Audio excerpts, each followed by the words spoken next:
বেরিয়ে যায় বাড়ি থেকে।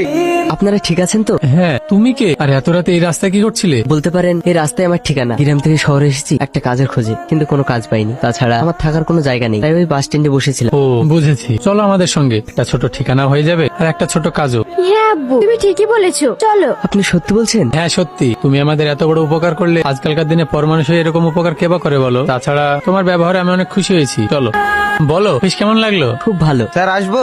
হ্যাঁ এসো। আপনি আমাকে ডেকেছেন স্যার? হ্যাঁ, ওর নাম সেলিম। আজ থেকে ও আমাদের এই অফিসে কাজ করবে। ওকে নিয়ে গিয়ে সব কাজ বুঝিয়ে দাও। ওকে স্যার, আসুন স্যার। আসছি। আসুন স্যার। স্যার এটাই আপনার কেবিন। আমাকে স্যার না বলে তুমি বললে খুব খুশি হব। ওকে স্যার, আর ভুল হবে না। আবার স্যার?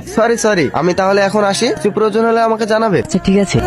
শুনছো? ও তুমি? হ্যাঁ, কি ব্যাপার? বসে বসে কি ভাবছিলে? আসলে অফিস থেকে এসে খুব টায়ার্ড লাগছিল, তাই এখানে এসে বসে আছি। বসো। অনেকদিন আগে থেকে তোমাকে একটা কথা বলবো ভাবছি, কিন্তু বলতে পারছি না। কি কথা? আসলে আমি তোমাকে ভালোবেসে ফেলেছি আর তোমাকে বিয়ে করতে চাই।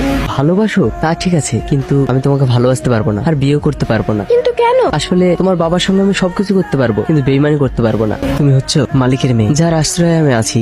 তার সঙ্গে বিশ্বাসঘাতকতা আমি করতে পারবো না। আসি, কি কথা হচ্ছে আমি একটু শুনি। এমন কিছু না আব্বু। আমি সব শুনেছি মা, আর কিছু লুকাতে হবে না। আমিও অনেক ভেবে দেখেছি তোমাদের সম্পর্কের কথা। কিন্তু আঙ্কেল। কোনো কিন্তু নয়, আমিও চাই তোমরা দ্রুত এই বিবাহ বন্ধনে আবদ্ধ হও।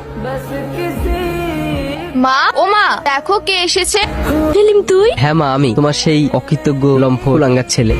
কিসের জন্য এখানে এসেছিস? তোমাদেরকে আমার সঙ্গে নিয়ে যেতে। তোর সাথে কেন যাবো? তুমি চুপ করো তো। বাপ সেলিম, ওর সঙ্গে এই মেয়েটা কে? এটা তোমার হবু বৌমা। তোর মতো ছেলেকে এত সুন্দর একটা মেয়ে বিয়ে করবে নাকি নতুন করে আবার সর্বনাশ ডেকে এনেছিস? না আঙ্কে, আপনি যেটা ভাবছেন সেটা ভুল। সেলিম অনেক অনেক ভালো ছেলে। কতটা ভালো সেটা আমরা জানি, কিন্তু তুমি জানো না। আমি জানি বলেই বললাম, মানুষের কিছু সময় ভুল হতে পারে, আবার পরিবর্তন হতে পারে। আগের সেলিম আর আজকের সেলিমের মধ্যে অনেক পার্থক্য, আর বিশ্বাস আছে বলে আজকে আমার আব্বু নির্দ্বিধায় সেলিমের সঙ্গে আমাকে আপনাদের কাছে পাঠিয়েছে।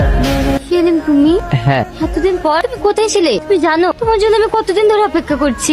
এটা আপনার ছেলে মাতাল মেবা, একটা কুলাঙ্গার, আর কুলাঙ্গারের বোনের সঙ্গে আমার ভাইয়ের বিয়ে দেবো না।